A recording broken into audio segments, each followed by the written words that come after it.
여러분들을 주님의 이름으로 환영합니다. 이 시간 주원절 후 네 번째 주일 예배를 우리 하나님께 드리시겠습니다. 볼지어다 내가 문 밖에 서서 두드리노니 누구든지 내 음성을 듣고 문을 열면 내가 그에게로 들어가 그와 더불어 먹고 그는 나와 더불어 먹으리라. 존귀하신 하나님 아버지, 우리에게 복을 주시려고 주의를 구별해 주시고 세상의 온갖 걱정과 근심과 무거운 짐을 내려놓고 성전에 올라와 예배드리게 하심에 감사를 드립니다. 오늘도 주님 안에서 참된 평안과 안식과 기쁨을 누리는 주일이 되게 하여 주옵소서. 예배하는 이 시간 성령님의 인도하심을 따라 오직 삼위일체 하나님께만 집중하기를 원합니다. 영과 진리로 드리는 우리의 귀한 예배를 기쁘게 받아 주시옵소서. 예수님의 이름으로 기도하옵나이다. 아멘.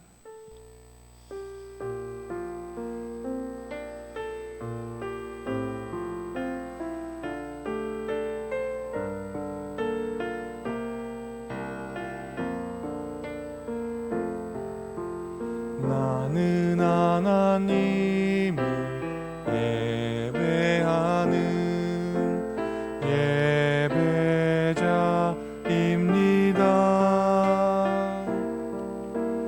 내가 서 있는 곳 어디서나 하나님을 예배합니다.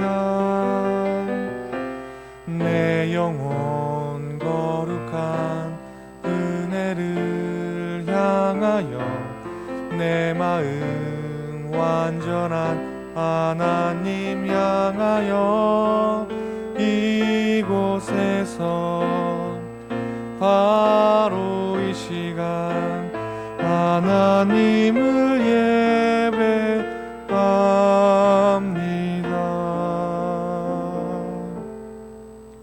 다 함께 참회 기도를 드리시겠습니다. 거룩하신 하나님, 한 주간을 돌아보는 시간을 갖게 하시니 감사를 드립니다. 이 시간 형제에게 원망을 들을 만한 일을 행하지는 않았는지 우리 자신을 돌아봅니다. 눈에 보이는 형제를 사랑하지 않으면서 눈에 보이지 않는 하나님을 사랑하노라, 그렇게 말하는 것은 거짓이요 위선이라 하셨지만 지난 한 주간 저희들의 생활 속에는 형제를 사랑함이 없었습니다. 이기적인 마음으로 타인을 배려하지 못했고 옳고 그름을 분별하지 못한 채 신앙생활을 이어나갔습니다. 하나님께 1만 달란트를 탕감받은 은혜는 생각하지 못하였고 내 형제의 작은 잘못에 대하여 목을 졸랐습니다. 하나님의 사랑을 전해야 할 교회가 그렇게 하지 못했습니다. 오 주님, 겨울 날씨처럼 차갑게 식어버린 우리의 편협하고 완악한 심령을 용서하여 주옵소서. 지난날 우리의 모습을 돌이켜보며 잠시 기도하겠습니다.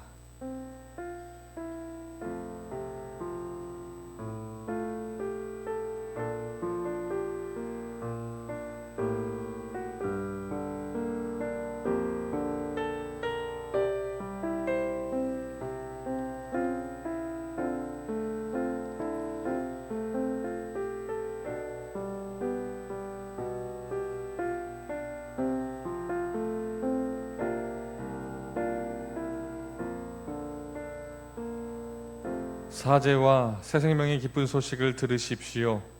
그가 우리를 흑암의 권세에서 건져내사 그의 사랑의 아들의 나라로 옮기셨으니 그 아들 안에서 우리가 속량 곧 죄사함을 얻었도다. 이제 이 말씀을 따라 사제와 생명의 은총이 여러분에게 성령을 통하여 임하였음을 선언합니다. 아멘. 신앙 고백하도록 하겠습니다. 나는 전능하신 아버지 하나님 천지의 창조주를 믿습니다. 나는 그의 유일하신 아들 우리 주 예수 그리스도를 믿습니다. 그는 성령으로 잉태되어 동정녀 마리아에게서 나시고 본디오 빌라도에게 고난을 받아 십자가에 못 박혀 죽으시고 장사된 지 사흘 만에 죽은 자 가운데서 다시 살아나셨으며 하늘에 오르시어 전능하신 아버지 하나님 우편에 앉아 계시다가 거기로부터 살아있는 자와 죽은 자를 심판하러 오십니다. 나는 성령을 믿으며 거룩한 공교회와 성도의 교제와 죄를 용서받는 것과 몸의 부활과 영생을 믿습니다. 아멘. 공동 기도문을 통해 다 함께 기도하도록 하겠습니다. 은혜와 진리가 풍성하신 하나님 아버지, 주님의 거룩한 주일을 기억하게 하시고 저희의 마음을 주장하시어 예배의 자리로 불러주신 은혜에 감사를 드립니다. 저희가 주님을 알기 전부터 저희를 알고 저희를 구원하기 위하여 예수님의 보혈로 저희를 구원하신 그 은혜에 참으로 감사합니다. 코로나19로 인하여 모두 함께 예배드리지 못하지만 이 시간 성령님께서 저희의 마음에 주관하사 은혜가 넘치는 예배의 시간이 되게 하여 주옵소서. 1월의 마지막 날입니다. 지난 한 달 동안 우리가 다짐한 것들을 돌아봅니다. 새해 새로운 마음으로 다짐했던 마음들이 얼마나 행하여졌는지 돌아보게 하시고 다시 일어서서 걷게 하여 주옵소서. 성령님, 이 시간 저희에게 회개의 영을 주셔서 다시 한번 마음을 다짐하는 귀한 시간 되게 하여 주옵소서. 주님, 태어날 때가 있고 죽을 때가 있습니다. 그리고 지금은 다시 태어나야 할 줄로 믿습니다. 저희의 얼굴을 들어 생명의 주님께 간구하오니 저희들의 기도를 들어주시옵소서. 강박의 순종에 눌린 저희들에게 복음의 자유가 싹트게 하시옵고 제멋대로 사는 저희들에게 주님을 따르는 제자도가 다시 불타오르게 하여 주옵소서. 모든 것을 통제하고픈 우리에게 십자가의 약함을 가르쳐 주옵소서. 피곤하고 지친 우리에게 강림하시는 성령님의 능력으로 예배를 통하여 이 시간 새롭게 하여 주옵소서. 이 시간 주님의 말씀을 대언하실 목사님 위에 크신 은혜와 능력을 덧입혀 주시고 강건케 하여 주시옵소서. 오늘 선포하는 말씀을 통하여 저희 심령이 변화되고 치유되는 역사의 시간 되게 하여 주옵소서. 하나님 아버지, 예배를 통하여 다시 태어나는 저희들이 되기를 원합니다. 저희에게 주님이 주시는 한없는 축복으로 인하여 날마다 승리하게 하시며 저희의 연약함과 부족함을 주님의 강하심과 부유하심으로 채워주실 줄로 믿습니다. 이 모든 말씀 살아계신 예수님의 이름으로 기도합니다. 아멘.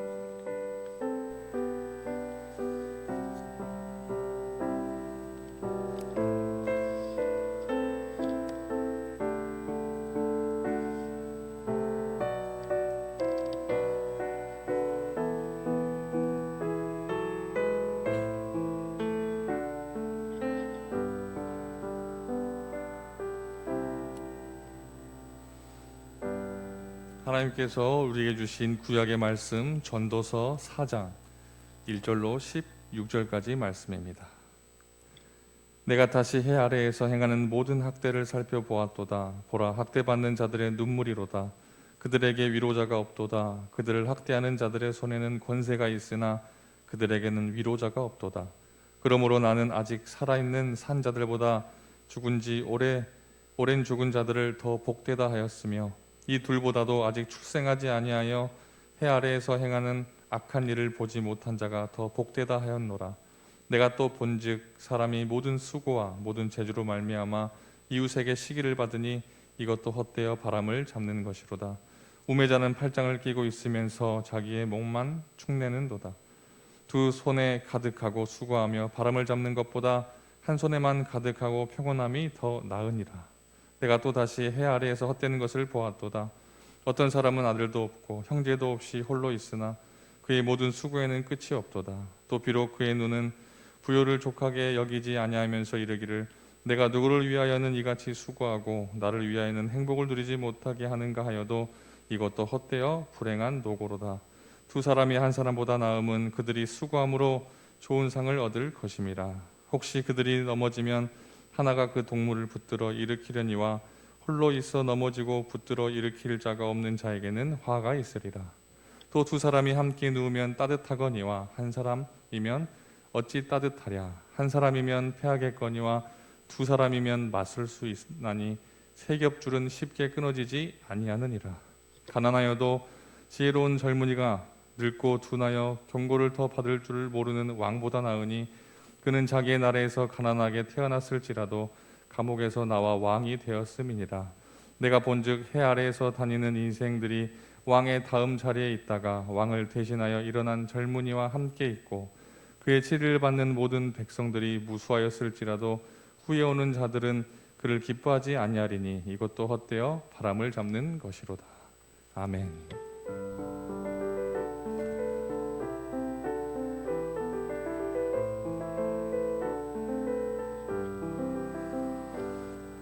신약의 말씀 요한복음 2장 1절로 11절까지 말씀입니다. 사흘째 되던 날 갈릴리 가나에 혼례가 있어 예수의 어머니도 거기 계시고 예수와 그 제자들도 혼례의 청함을 받았더니 포도주가 떨어진지라. 예수의 어머니가 예수에게 이르되 저들에게 포도주가 없다 하니 예수께서 이르시되 여자여 나와 무슨 상관이 있나이까? 내 때가 아직 이르지 아니하였나이다. 그의 어머니가 하인들에게 이르되 너희에게 무슨 말씀을 하시든지 그대로 하라 하니라. 거기에 유대인들의 정견 열식을 따라 두세 통 드는 돌 항아리 6이 놓였는지라. 예수께서 그들에게 이르시되 항아리에 물을 채우라 하신즉 아기까지 채우니 이제는 떠서 연회장에게 갖다 주라 하심에 갖다 주었더니 연회장은 물로 된 포도주를 맛보고도 어디서 났는지 알지 못하되 물돈 하인들은 알더라. 연회장이 신랑을 불러 말하되 사람마다 먼저 좋은 포도주를 내고 취한 후에 낮은 것을 내거늘 그대는 지금까지 좋은 포도주를 두었도다 아니라. 예수께서 이 첫 표적을 갈릴리 가나에서 행하여 그의 영광을 나타내심에 제 아들이 그를 믿으니라. 아멘. 거룩하신 하나님의 말씀입니다.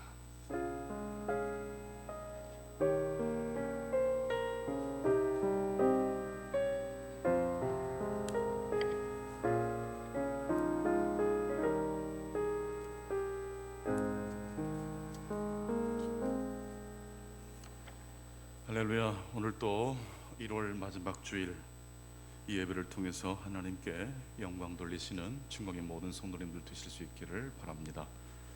하나님은 아니 계신 곳이 없으십니다. 온라인 예배로 각 가정에서 예배 드리시는 성도님들 가운데도 하나님의 임재가 가득 차기를 축복합니다. 방송을 통해서 뉴스를 통해서 광주 코로나 상황이 어떻게 진행되고 있는지 또 문자로 또 방역 지침이 강화되어서 어제부터 2월 10일까지 또 한 2주 동안 이제 일체 모든 예배가 또 비대면 예배로 또 잠시 또 드려지게 되었습니다.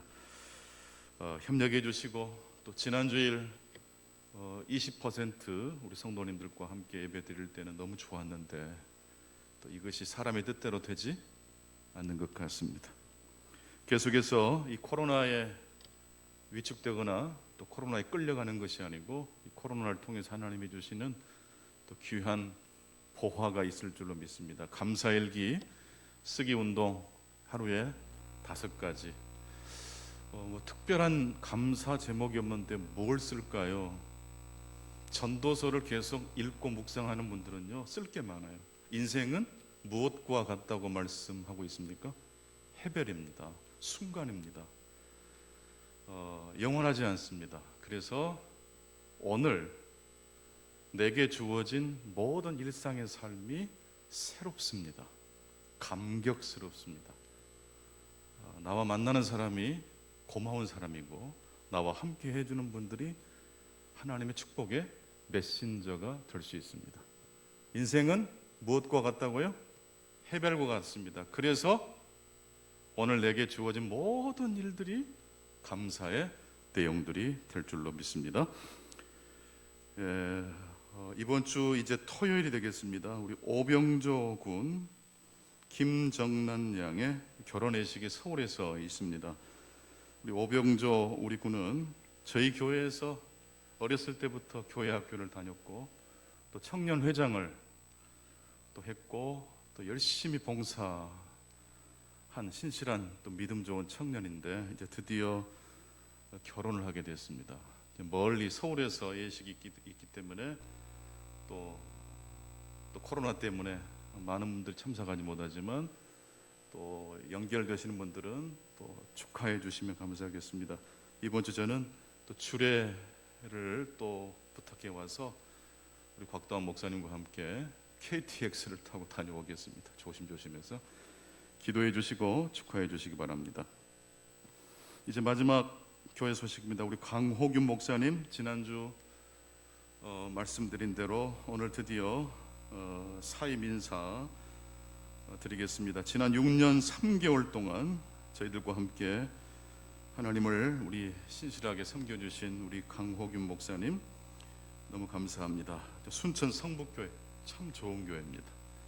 또 이제 새롭게 사역지를 이동하게 됐는데 하나님의 아버지께서 귀한 종을 통해서 또 많은 일들을 행하실 줄로 믿습니다. 우리 사모님과 우리 하준이도 직접 와서 인사를 하기로 했는데 이 코로나가 너무 거세져서 이렇게 화면을 통해서 인사를 드립니다. 목사님, 중간교회 성도 여러분 정말 감사합니다. 강호균, 이화영, 강하준 올림, 우리 축하의 박수 한번 해주시겠습니까? 예. 한 목사님 오셔서 잠깐 인사 말씀 해주세요.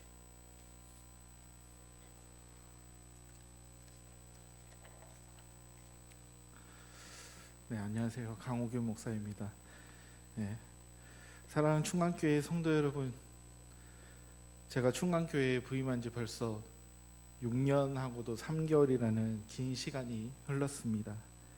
이제는 성도님들이 이제 부모님, 할머니, 할아버님 같은 그런 마음이 많이 들었는데 또 그 사랑을 많이 받으면서 6년 3개월 동안 즐겁게 그리고 기쁘게 사역을 하였습니다. 그리고 충만교회를 통해서 제가 많은 것을 이루고 체험을 하였습니다.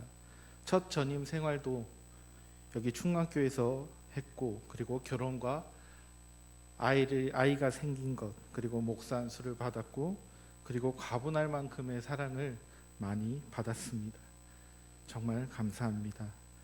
그리고 만남이 있으면 헤어짐이 있듯이 하나님께서 저에게 또 다른 곳으로 사역의 길을 열어주셔서 순천 성북교회로 부임을 하게 되었습니다.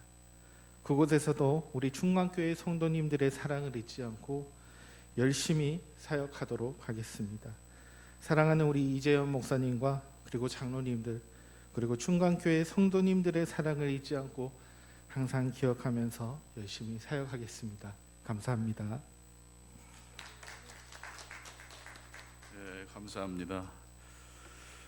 우리 강 목사님은 워낙 성품이 착하고 온유하고 또 성실하고 또 그 귀한 마음이 하나님 보시기에 참 아름답습니다. 어느 곳에서 사역하든지 하나님이 축복해 주실 줄로 믿습니다. 예, 오늘은 전도서 말씀 몇 번째죠? 벌써 5번째입니다. 오늘 말씀의 제목은 행복입니다. 예, 사람은 응원을 받을 때 더욱 힘이 납니다.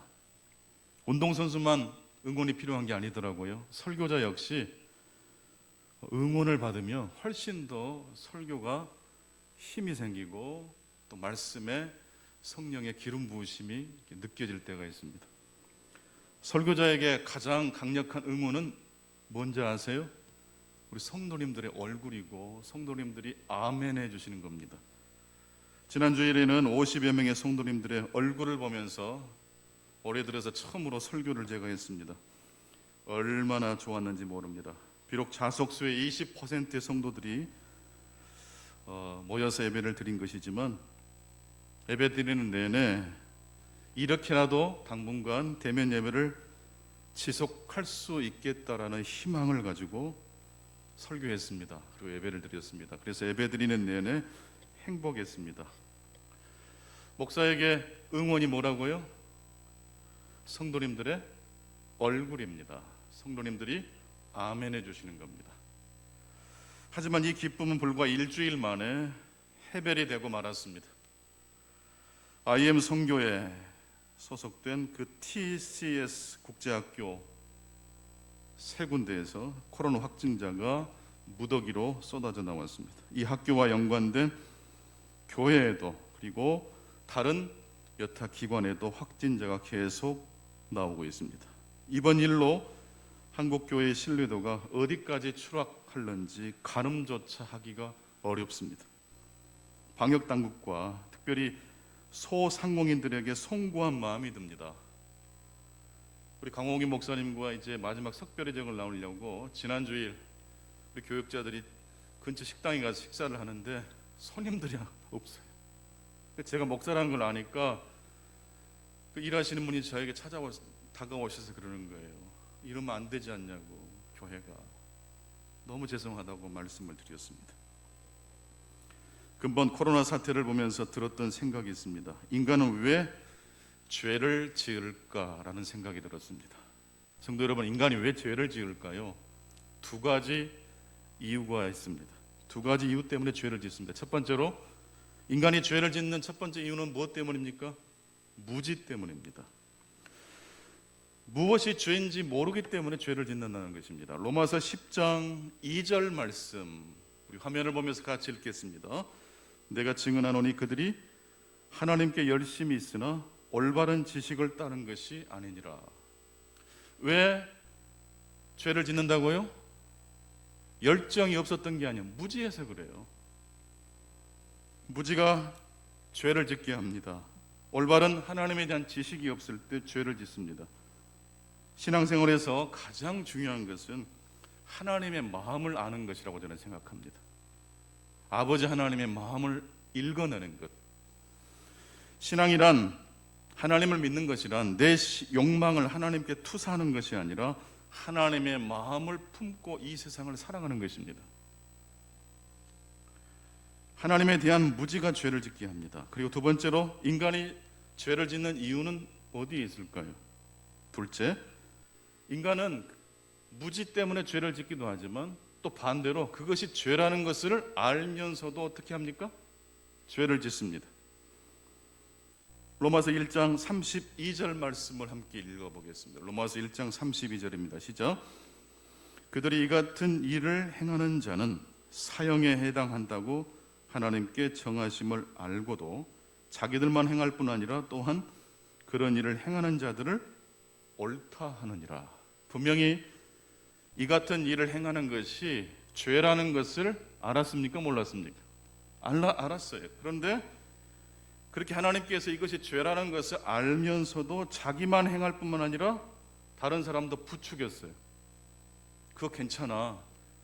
코로나19 하나님 지켜주신대. 수백 명이 모여서 우리 함께 찬양해도 끄떡없어. 그래서 정말 끄떡없게 됐습니까? 부끄러운 일이 발생했지 않습니까? 저는 이번에 그 TCS 그 대한학교에서 확진자가 발생하게 된 그 모든 원인에는 무지가 아니라고 생각합니다. 알면서도 죄를 지은 겁니다.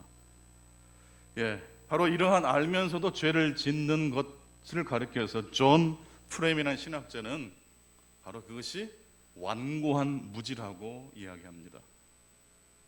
정말 몰라서 죄를 짓는 무지가 아니라 알면서도 어거지로 괜찮을 거야, 필요 없어, 이거 금방 지나가. 바로 이것이 어떤 무지라고요? 완고한 무지입니다. 그렇다면 알고도 짓는 죄와 무지해서 죄를 짓는 것 중 어떤 죄가 더 나쁠까요? 이게 죄라는 걸 알면서 죄를 지었습니다. 이게 죄라는 걸 몰랐기 때문에 죄를 지었습니다. 둘 중 어느 쪽이 더 나쁠까요? 알면서도 죄를 짓는 게 더 나쁠 것 같지만 그렇지 않습니다. 무지해서 죄를 짓는 게 훨씬 더 나쁘다고 합니다. 왜냐하면 이게 죄인지를 모르면요, 뭐 하기가 어려워요? 회개할 수가 없어요. 넘어져도 일어날 수가 없어요. 돌이킬 수가 없어요. 누가복음 15장에 등장하는 탕자의 형이 그런 케이스입니다. 아버지의 마음을 몰라요. 모른다는 걸 몰라요. 죄가 죄인 걸 몰라요. 그래서 아버지를 밀어내고 동생을 밀어내는 겁니다. 마태복음 20장에 나오는 포도원 품꾼의 비유에 등장하는 가장 일찍 포도원 주인에게 부름을 받은 일꾼이 있습니다. 그 사람 역시 주인의 마음을 몰라요. 오후 5시에 부름을 받아 1시간 일하고 하루 품삯을 받은 동료 품꾼을 이해하지를 못해요. 자기의 지식에 함몰되어 있어요. 내가 옳다고 생각해요. 주인의 마음보다 내 의지가 더 중요해요. 여러분, 알고도 지은 죄보다 어떤 죄가 더 무섭다고요? 몰라서 죄를 짓는 이 무지가 훨씬 더 무거운 죄입니다. 오늘 말씀의 제목은 행복입니다. 오늘 전도서 기자는 힘과 권력이 행복과 연결되어 있다고 말씀하고 있습니다. 오늘 본문 전도서 4장 1절로 3절 말씀을 같이 읽어보겠습니다. 시작. 내가 해 아래에서 행하는 모든 학대를 살펴보았도다. 보라, 학대받는 자들의 눈물이로다. 그들에게 위로자가 없도다. 그들을 학대하는 자들의 손에는 권세가 있으나 그들에게는 위로자가 없도다. 그러므로 나는 아직 살아있는 산 자들보다 죽은 지 오랜 자들이 더 복되도다 하였으며 이 둘보다 아직 출생하지 아니하여 해 아래에서 행하는 악한 일을 보지 못한 자가 더 복되다 하였도다. 해 아래에 보니까 학대받는 사람이 있어요. 누가 학대를 받고 있습니까? 힘 있는 자입니까? 힘이 없는 자입니까? 힘이 없는 사람이 고통을 겪습니다. 그래서 전도서 기자는 그럴 바에 차라리 죽어버린 사람이 심간 편하겠다. 아직 이 세상에 태어나지 않아서 이 세상에 가득한 고통을 보지 못한 아직 태어나지 않은 아이가 더 행복하겠다라고 말을 합니다. 그 정도로 고통이 무겁고 연약한 자들이 겪는 인생의 고통이 끔찍하다고 전도서 기자는 말하고 있습니다. 솔직히 말씀드려서 이 세상에 고통이 없는 사람이 있을까요? 약한 사람에게만 고통이 있을까요? 강한 사람에게는 고통이 없나요? 사실은 정도의 차이만 있을 뿐이지 모든 사람 속에는 뭐가 있다고요? 사실은 고통이 있습니다. 기도 제목이 없는 가정은 없습니다.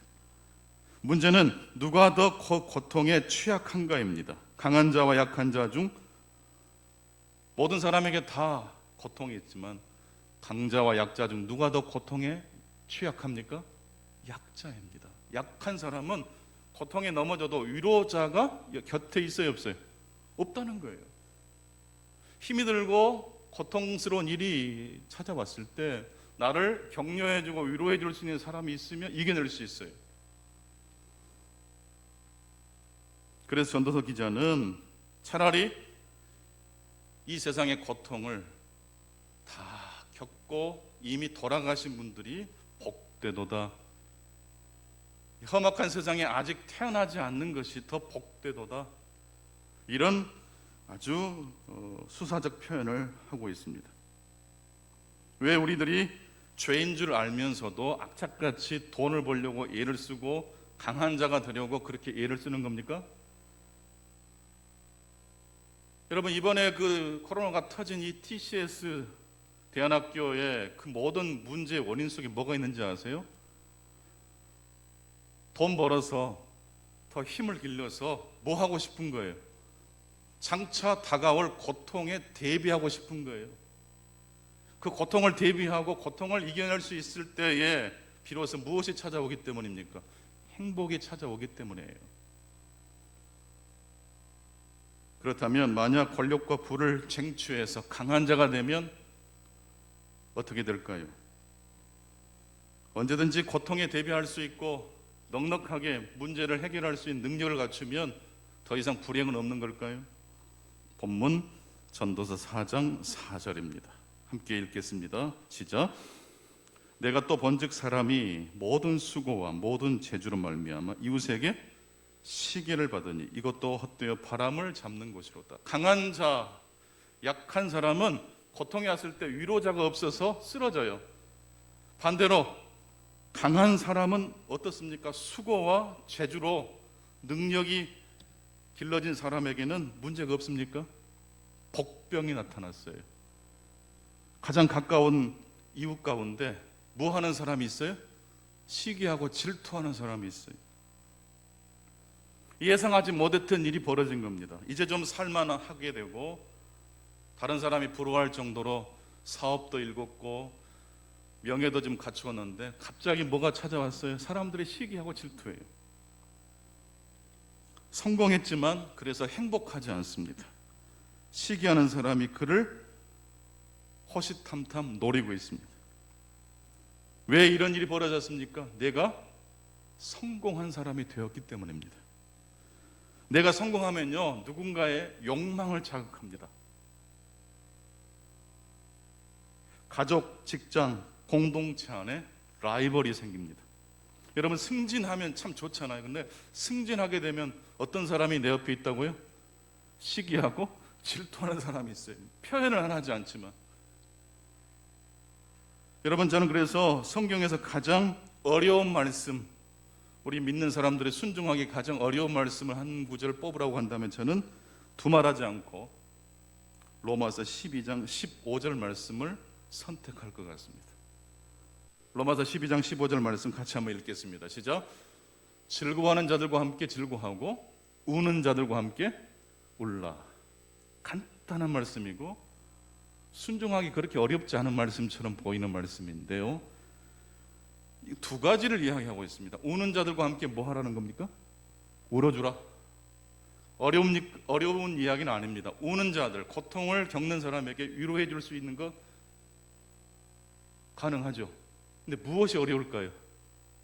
승진한 사람을 향하여 축하해 주는 것은 쉽습니까? 어렵습니까? 쉬우면서도 굉장히 어렵습니다. 성공한 사람도 실패하고 절망 가운데 빠질 수 있습니다. 성공했기 때문에 위기가 찾아올 수 있습니다. 시기와 질투를 그대로 두면 폭력이 발생합니다. 나라와 나라 사이에는 심지어 뭐도 발생합니까? 전쟁이 일어나기도 합니다. 막아야 합니다. 시기와 폭력을 막아야 됩니다. 어떻게 하면 이 시기 질투를 막을 수 있을까요? 전도서 기자는 끊임없이 시작부터 마지막까지 무슨 이야기를 계속해서 하고 있습니까? 인생은 해별이다. 즉, 강한 사람, 성공한 사람도 영원히 성공을 유지할 수 있어요, 없어요? 없어요. 왜요? 인생은 해별이니까. 은퇴해야 되고 늙고 병들고 사업이 일어났다가 다시 사업이 미끄러질 수도 있어요. 그래서 시기 질투하는 사람이 생각해야 돼요. 내가 시기하고 질투하는 저 사람의 삶은 무엇과 같다는 것을 알아야 돼요. 해별이라는 거예요. 강한 사람도 약한 사람도 해별입니다. 인간은 해별입니다. 바람입니다. 입에서 나오는 입김과 같습니다. 찰납니다. 너무 잘 됐다고 배합하지 마세요. 미끄러지고 실패했다고 해서 너무 위축되지 마십시오. 인생은 해별입니다. 그럼에도 불구하고 성공하는 게 좋을까요? 실패하는 게 좋을까요? 잠언을 위시해서 성경의 거의 대부분은 하나님께서 주신 지혜의 약속 중 한 가지가 성공이라고 말합니다. 부자 되는 것, 장수하는 것, 열매를 맺는 것이 바로 하나님이 우리 지혜로운 인생들에게 주신 선물이에요. 왜 장수와 열매와 지혜로움이 우리에게 주신 하나님의 선물일까요? 그것이 미래에 장차 우리의 삶에 닥칠 무엇을 이겨낼 수 있게 합니까? 고난과 고통을 대비하게 해줍니다. 그런데 여러분, 성공했고 지혜로운 사람이 되었기 때문에 모든 문제를 다 막아낼 수 있을까요? 대비할 수 있을까요? 전도 3장 11절 보게 되니까 하나님의 일하시는 시작과 끝을 인생들이 알 수 있습니까? 없습니까? 알 수 없어요. 좋은 게 좋은 것일 수 있지만 좋은 게 항상 좋은 것이라고 말할 수 없는 이유가 바로 그래서 그래요. 말에서 넘어진 아들이 부모가 볼 때는 왜 그랬느냐고 안타까웠지만 결국 그것이 세옹지마가 되지 않습니까? 지금 내가 병들고 아픈 것이 부정적으로만 해석할 일이 아니에요. 아프고 보니까 인생의 해별이라는 것이 어떤 사람보다 몸으로 체험이 돼요. 그래서 그 사람은요, 하루를 어떻게 살아갈까요? 천년처럼 살아가요. 이 세상의 모든 피조 세계가 하나님의 형상과 흔적이 깃들어 있는 것이 체험되는 거예요. 나뭇잎을 봐도 행복하고 길가에 돌멩이만 봐도 행복해요. 미래를 잘 대비하기 위해서는 지혜로운 사람이 되어야 됩니다.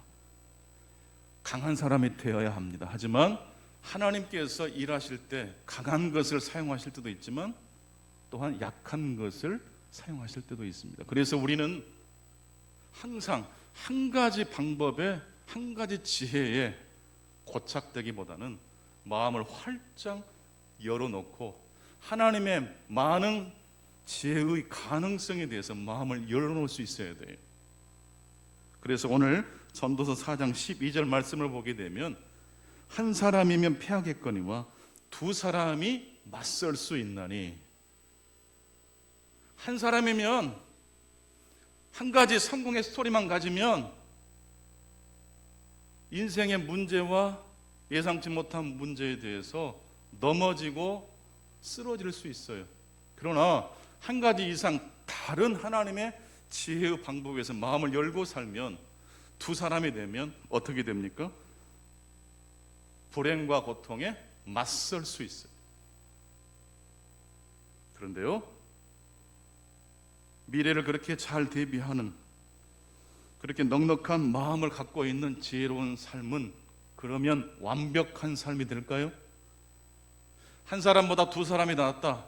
하나님의 그 일하시는 것을 대해서 우리가 다 알지 못하니까 다양한 하나님의 축복의 메시지를 마음을 열고 받아들일 준비를 하면 모든 문제를 다 맞설 수 있고 해결할 수 있다는 이야기입니까? 자, 전도서 4장 12절 말씀을 같이 읽으면서 이 말씀의 깊은 의미를 한번 상고해 봤으면 좋겠어요. 전도서 4장 12절입니다. 시작. 한 사람이면 패하겠거니와 두 사람이면 맞설 수 있나니 세 겹줄은 쉽게 끊어지지 않느니라. 여러분, 한 사람보다 두 사람이 더 낫죠.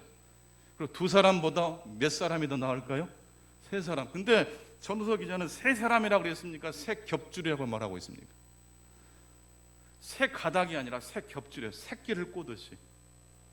전혀 다른 관점이에요. 그러니까 한 사람보다는 두 사람이 나아요. 한 가지 지혜로운 법칙보다 두 가지 법칙을 가지고 있는 게 고통을 맞설 수 있고 승리할 수 있는 행복의 비밀이에요. 전도서 기자는 그걸 이야기합니다. 그러면서 그걸로 끝이라고 그러지 않고 세 겹줄에 대해서 느닷없이 이야기를 하고 있습니다. 전도서의 지혜는 잠언보다 훨씬 더 업그레이드가 된 것은 사실이지만, 그렇다고 해서 그 전도서의 지혜가 완전하고 모든 문제를 해결할 수 있는 지혜가 될 수 있을까요? 그렇지 않습니다. 여러분, 우리가 이 땅에 살면서 아무리 탁월하고 아무리 지혜로운 사람일지라도 모든 문제를 다 풀 수 있습니까? 어떤 사람이 하나님을 경외하고 예배할 수 있습니까? 자신의 한계를, 인생이 해별임을 아는 사람만이 해 아래의 시선에서 해 위를 바라볼 수 있는 것입니다. 두 사람이 한 사람보다 낫습니다. 전도서 기자는 분명히 이 이야기를 하고 있지만, 더 나아가서 전도서 기자는 전도서의 지혜가 완전한 지혜가 될 수 없다고 이야기합니다. 지혜란 모든 가능성에 마음을 열어두는 것입니다. 그래서 넘어지지 않고 패하지 않는 잠언의 지혜도 훌륭하지만, 전도서 기자는 사람이 넘어질 가능성이 아예 있다고 전제하면서 말씀을 풀어갑니다. 넘어지고 패할 수 있으나 전도서 기자는 다시 뭐 하면 된다고 말합니까? 일어나면 돼요. 일어나면 돼요. 아기가 태어나서 걷는 때까지 아이가 넘어지는 횟수를, 그런 것을 조사하고 연구한 사람 보면 대단해요. 몇 번 정도 걷기 위해서 넘어지는지 아세요? 적어도 2만 번 정도 넘어진대요. 넘어져야 걸을 수 있어요. 전도서 기자는요, 인생을 살다 보면 패할 수 있어요? 넘어질 수 있어요? 그건 부끄러운 일이 아니에요. 넘어지고 자빠지는 건 부끄러운 일이 아니에요. 왜 실수했느냐? 그래서 실패했다라고 원인을 따지고 묻는 것은 잠언의 관점에서 바라보는 지혜의 이야기예요. 전도서 기자는요, 사람은 누구든지 약자든지 강자든지 넘어질 수 있고 패배할 수 있고 약해질 수 있고 병들어 넘어질 수도 있어요. 하지만 넘어지더라도 뭐 하면 돼요? 일어나면 돼요.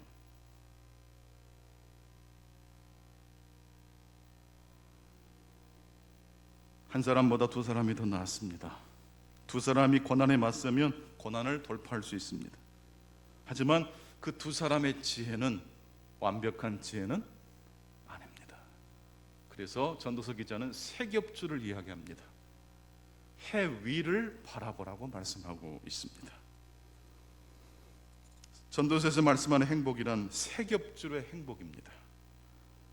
나와 이 땅의 지혜와 하나님의 지혜가 엮어질 때 주어지는 행복이 진정한 행복이라고 말씀하고 있습니다. 그럴 때 우리는 로마서 12장 15절 말씀처럼 즐거워하는 자들과 함께 즐거워할 수 있고 우는 자들과 함께 뭐 할 수 있어요? 울 수 있어요. 시기 질투를 초월할 수 있어요. 왜냐하면 성공은 영원하지 않다는 걸 알아요. 인생은 해별이라는 것을 알기 때문에 강자 속에도 약함이 있다는 걸 알고 그들의 성공을 축복해 줄 수 있어요. 넘어지고 패배한 사람에게 찾아가서도 인생은 해별입니다. 우리 힘내서 다시 일어납시다라고 그들의 눈물을 닦아줄 수가 있어요. 출애굽 20장 17절 말씀 보게 되면 내 이웃의 집을 탐내지 말라라는 10번째 십계명의 내용이 나옵니다. 여러분, 탐심이 다른 사람의 것을 욕망하는 이 시기 질투의 마음이 컨트롤되지 않으면 불행해집니다. 이 마음을 우리 인간 스스로 의지로 극복할 수 없습니다. 어떻게 해야 됩니까? 예수 그리스도께서 성령께서 내 마음에 임재하실 때라야 나와 하나님의 뜻이 엮어져 세 겹줄이 될 때 우리는 우는 자들과 함께 울어줄 뿐만 아니라 성공한 사람을 나의 성공처럼 기뻐해주고 축하해줄 수가 있는 줄로 믿습니다. 오늘 우리들의 삶은 과거에 비하면 엄청나게 발전했고 풍요로워졌습니다. 하지만 우리가 사는 이 사회는 민주주의 사회가 됐고 개인의 자유가 강화된 것처럼 보이지만 오히려 무한 경쟁으로 인하여 사람들은 결핍을 과거보다 훨씬 더 많이 느끼고 있습니다. 불행지수가 훨씬 더 높아져 있습니다. 분노와 폭력성이 쌓여져 가고 있고 그래서 오늘 우리들에게는 두 사람의 지혜를 넘어서서 무슨 지혜가 요구될까요? 세 겹줄의 지혜입니다. 한번 따라서 합시다. 인생은 해별이야. 받아들여. 인생은 해별이라는 사실을 모르는 사람은 결코 하나님을 찾을 수도 없습니다. 그리고 넘어진 사람은 위로해 줄 수 있을런지 모르지만 즐거워하는 사람의 즐거움에 동참하기 어렵습니다. 하지만 인생은 찰나라는 것을 인지하고 하나님이 하실 때, 일을 하실 때 무엇을 사용하시는지 인간은 알지 못하다는 것을 인정하는 사람만이 성공했을 때 교만하지 않고 넘어지고 패배했을 때 부끄러워하지 않을 수 있습니다. 최보결이라는 그 무용가 이야기입니다.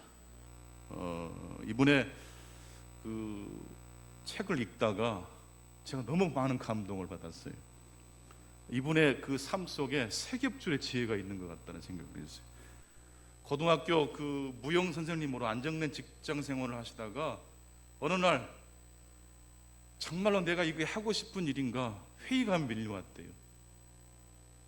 그래서 모든 걸 다 내려놓고 정말로 이제 자유롭게 정말 그 예술가의 삶을 좀 살고 싶다 결심했는데 그때 덜컥 암이 찾아오고 그때 덜컥 선배에게 보증해줬던 그 이 보증 이 사고가 나가지고 집도 날려버리게 됐어요. 이제 좀 마음껏 좀 누려보고 뭔가 좀 해보고 싶었는데 암이 찾아오고 집도 날아갔어요. 그런데요, 이분이 한 가지 성공의 기준만 가졌으면 그대로 무너졌을 거예요. 근데 이런 큰 충격을 겪은 다음에 이분이 개발한 춤이 굉장히 재밌어요. 자막을 보시면 이 최보길이라는 이 무용가가 개발한 춤 무슨 댄스입니까? 방바닥 댄스. 사람이 꼭 일어나서 춤을 춰야 되는 법 없다는 거예요. 누워가지고 그러니까 노인들도 방바닥에 누워 있으면서 춤을 출 수? 화려하게 리듬에 완벽하게 맞추지 않아도 누구든지 춤을 출 수 있다는 거예요. 여러분, 사람이 다 뼈가 연결돼 있잖아요. 손가락 하나만 움직여도요, 다른 뼈들이 영향을 받는 거래요. 여러분, 오늘 말씀을 통해서 여러분의 몸과 마음에 하나님의 터치가 있을 줄로 믿습니다. 그러면요, 신기하게도 우리의 영이 맑아지고요, 우리 몸이 회복이 되고요, 침체됐던 우울했던 마음들이 새로운 생동감을 얻게 됩니다. 그래서 여러분, 힘들고 괴롭고 두려울 때는 하나님의 말씀을 듣는 자리를 꼭 나가실 수 있기를 바랍니다. 스스로 지혜가 아닙니다. 하나님의 말씀과 또 하나님이 사용하시는 다양한 방법을 마음을 열고 받아들이시는 저와 여러분 되시기 바랍니다.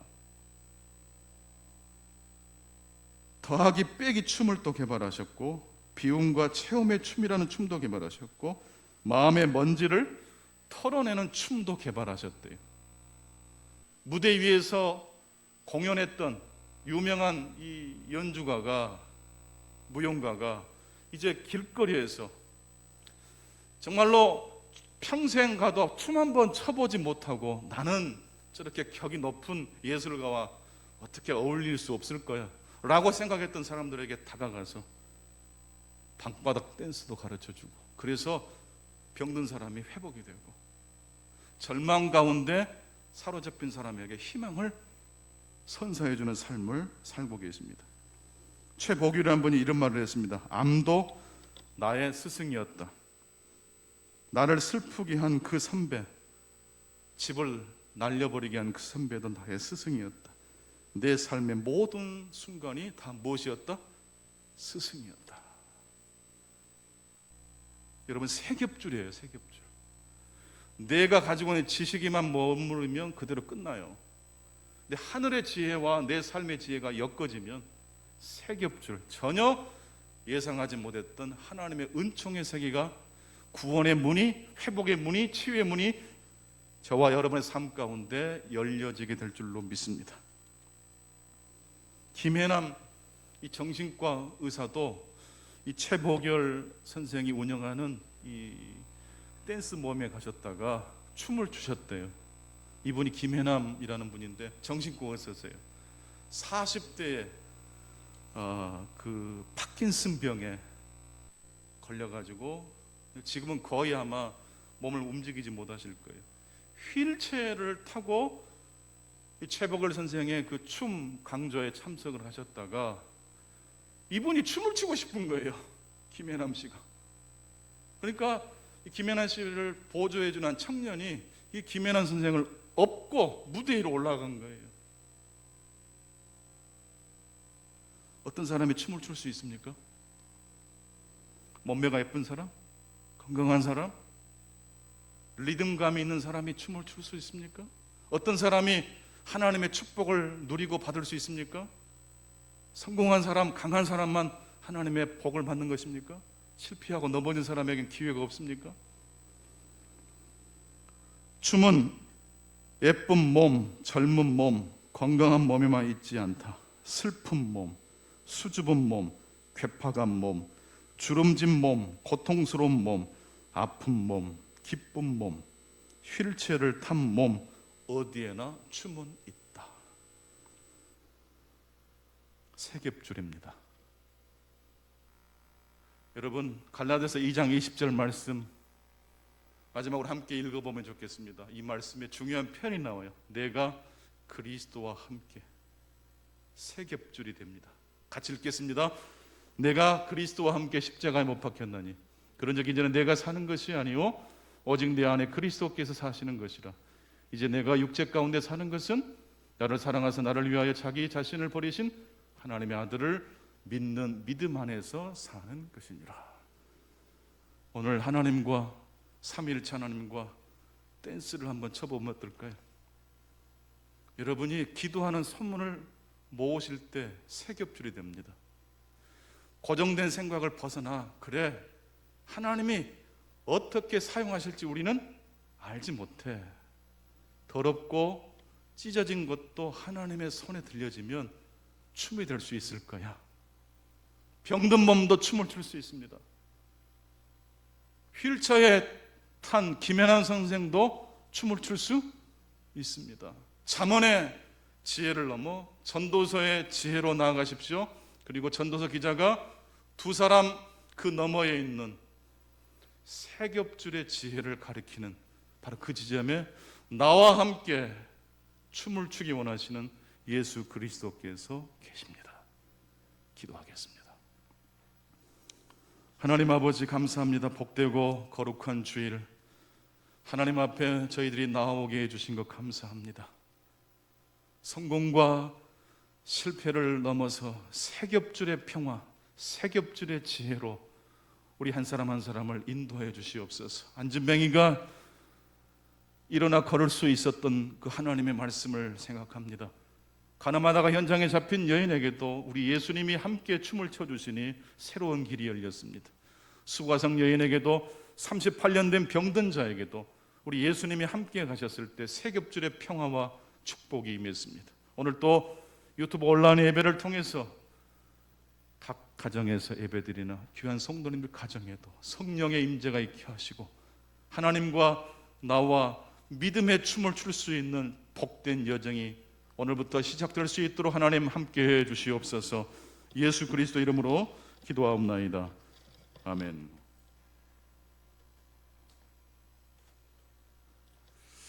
감사합니다. 우리 이 시간에 시편 23편 암송하는 시간을 갖도록 하겠습니다.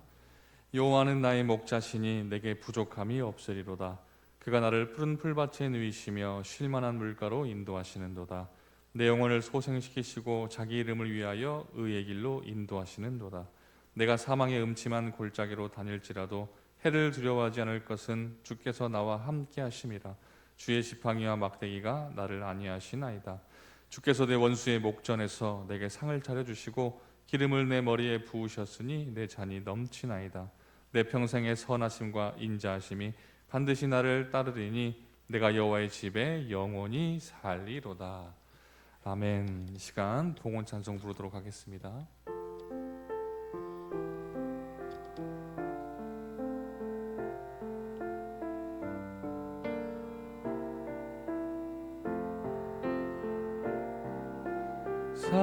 사랑의 나눔 있는 곳에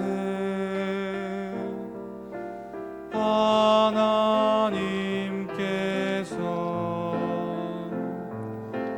계시도다.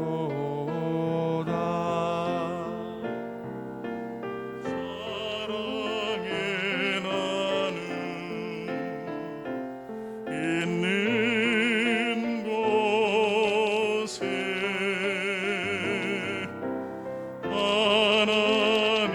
하나님께서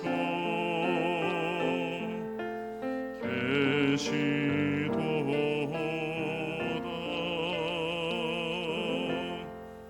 우리 모두 가슴에 두 손을 모으시겠습니다. 자비로우신 하나님, 신문대로 거두는 법칙을 통해서 우리의 삶을 복된 길로 인도하시는 하나님, 능력과 열매를 통해서 미래에 닥칠 위험과 고난을 대비하게 하신 하나님, 감사합니다. 뿐만 아니라 하나님께서는 잠언의 지혜를 넘어서서 전도서의 말씀 속에 담겨있는 감추어진 하나님의 지혜를 또 알려주셔서 우리 삶이 더욱더 풍성해지게 해주신 것 또한 감사합니다. 누구라도 우리 주님과 함께 만나면 춤출 수 있고 다시 생동감을 회복을 받을 줄로 믿습니다.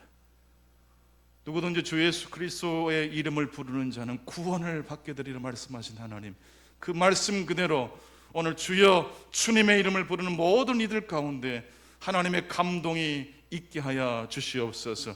마른 뼈에 새 살을 입혀주셔서 하나님의 군대로 일으키셨던 예수걸 골짜기의 환상을 믿음의 눈으로 바라보는 자들가 있게 도와주시옵소서.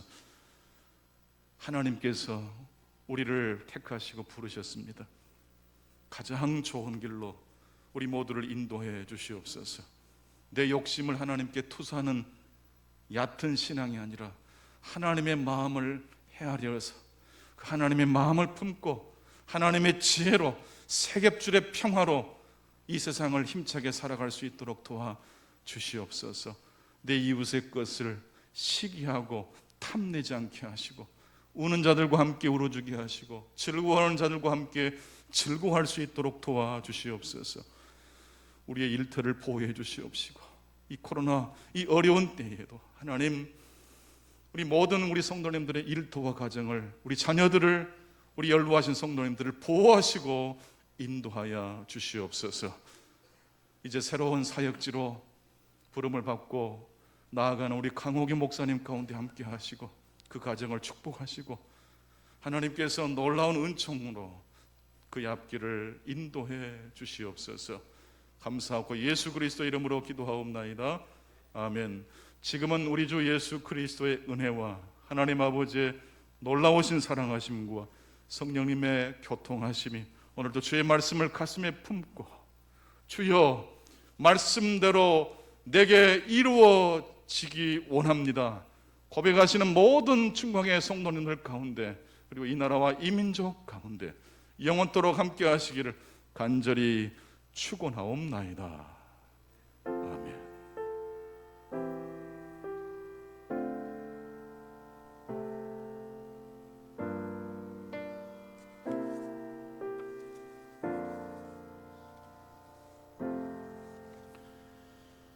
오늘도 감사합니다. 오늘도 많은 분들이 온라인 유튜브 예배에 함께 해주셔서 감사합니다. 우리 가정에서 서로 좌우로 인사하십시다.